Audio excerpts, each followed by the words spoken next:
The ANC, once the undisputed leader in African liberation movement, is now sharing power with its former opponents. What does this mean for its legacy and leadership on the African continent?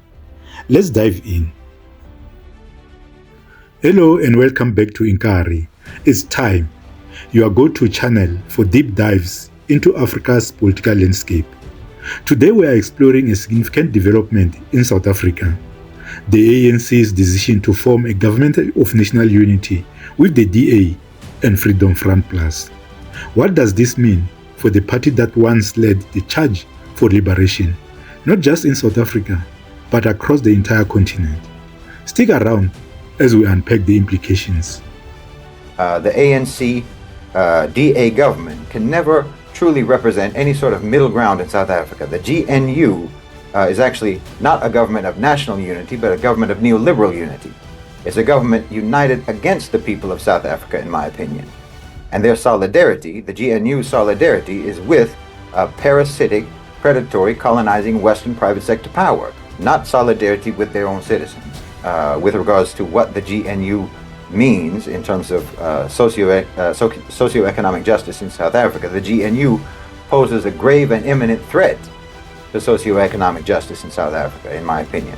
And that's coming at a time when South Africa is already grappling with catastrophic socioeconomic injustice already. So we're talking about an already critical situation. The people of South Africa are like a boxer who's been getting pummeled for half the fight already, and now his opponent is in the corner getting a shot of adrenaline and PCP. Whatever advances might have been made in post-apartheid South Africa, they're going to be reversed. This isn't a case of one step forward and two steps back. This is a case of one step forward on a conveyor belt that's going backwards. You should view this government, this GNU, as essentially a colonial regime. Now, that's not to say that people should approach it with hostility, but they should know that the government is itself approaching them with hostility.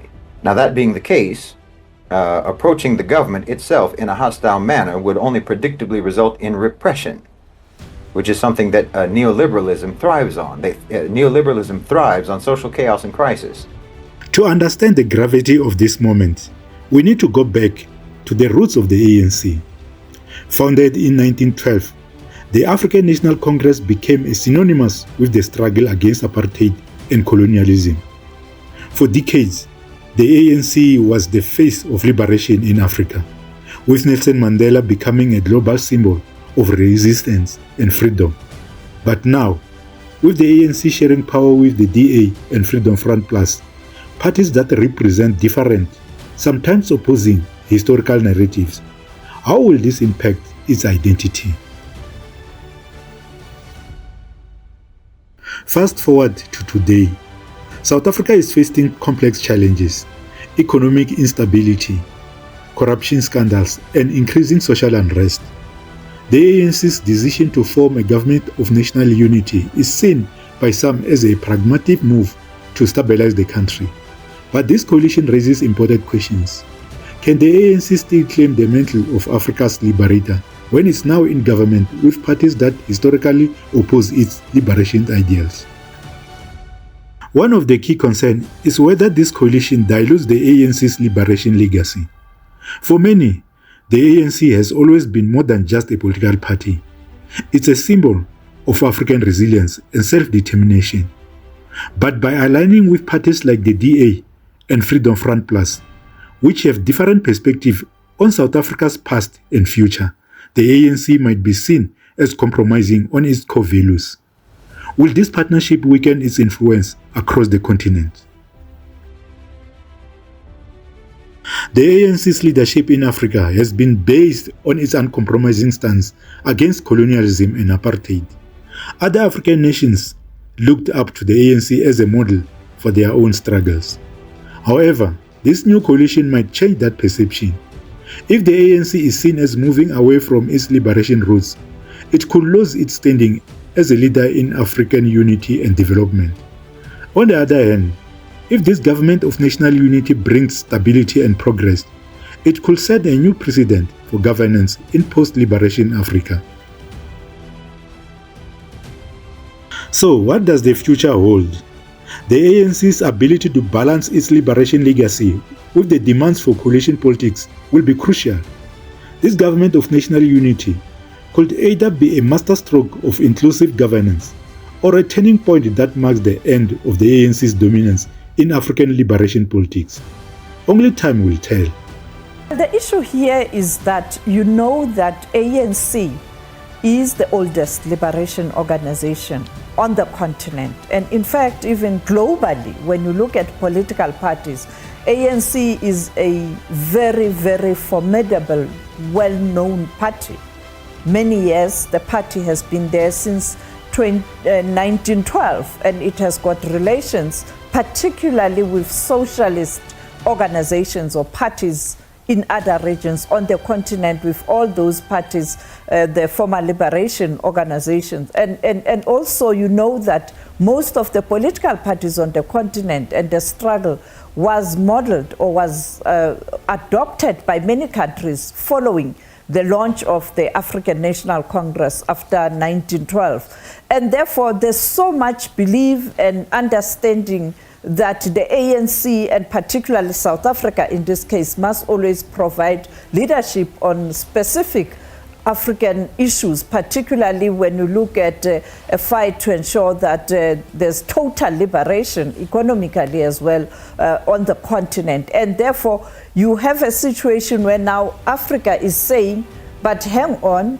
will this still be possible for the ANC to lead us or to make meaningful input in terms of where to from here as a continent for total liberation or emancipation, because the issue of the economy is still a thorny one, the land question, the minerals of the continent. Now, even people were asking us as international desk of the SABC behind the scenes that how are we going to negotiate the issue of food security on the continent with a opposition party such as the DA, because when you talk about negotiations, trade negotiations at the WTO, when you look at agricultural subsidies, you know that the West, they do have a particular position and the South has a particular position. And therefore, how are we going to trust that the negotiations will come out in favor of the West and particularly the African continent or Sub-Sahara? And therefore, you have those issues. And then the issue of the foreign policy, when you look at peace and security, which the ANC has emphasized that insofar as policy is concerned, there will be continuity. But could there be contentious issues here? How will the president navigate that? Well, as I pointed out, when you look at the issues of the war in Ukraine, there's a concern because you know that the DA had a particular position, the Middle East, the same thing. Now, the president will have to ensure that he is able to find synergy in cabinet on those issues. And the ANC used the statement of intent to ensure that they are able to lock in the principle around the foreign policy. Everybody agrees to human rights, justice, equality, and therefore that will be the approach. Whatever decision is taken, the president will argue that it is based on the principle or the policies anchored on human rights, on justice, on equality, and fairness. And therefore, I think he is going to do just that. And then just in closing, we know that the Secretary General of the ANC, Fikile Mbalula, will meet his counterparts from liberation parties in the SADC region. What will be on that agenda? He is going to continue to try and take all these parties on board. When you look at a country like Angola, and that's what the president did yesterday when he met his counterpart from MPLA, who is the president also of that country, Frelimo in Mozambique. They will have to take the leadership on board. SWAPO, you have CCM from Tanzania, you have ZANU-PF, and also you have Botswana. And therefore, he is going to take these sister parties on board, but also indicate to them how they arrived at this decision, and going forward, how are they going to manage this decision. But I think above all, how do they hope to claw back power? All right, Sophie, as always, thank you very much for your insights. That was Sophie. What are your thoughts on the ANC's new coalition government? Do you think this is the beginning of a new era in African politics, or is it a step back for the liberation movement? Let us know in the comments below. And don't forget to like, share and subscribe to Inkari. It's time for more in-depth analysis on Africa's political landscape. Until next time, stay informed and stay engaged.